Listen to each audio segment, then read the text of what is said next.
Ang kwento nito, yung mga disciples ni Jesus Christ. So, ayan.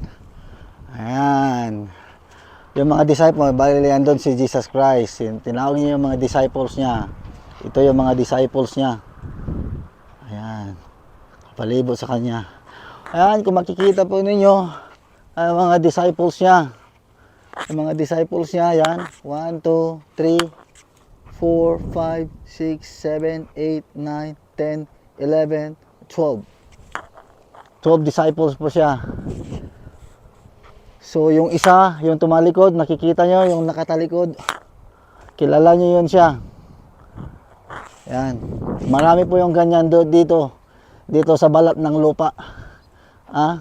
Marami pa pong natitira na ganyan. Kaya mag-ingat-ingat kayo. Kasi marami pa silang natitirang ganyan. Yung mga ganyan. Ayan. So, yan. Ito yung 12 disciples, kung makikita nyo. 12 disciples.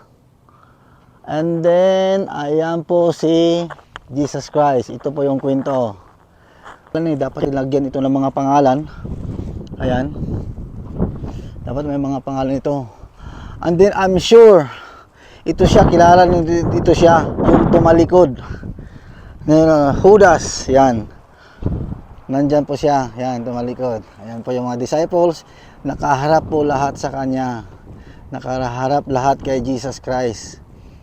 So, ayan.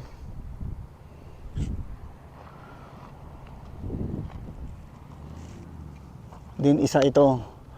Ito, may babae dito. I think this is Mary. Oh, kaisa-isang babae dito. Puro ito siya. Mga lalaki na. Yung mga disciples. Ito. Si Jesus Christ.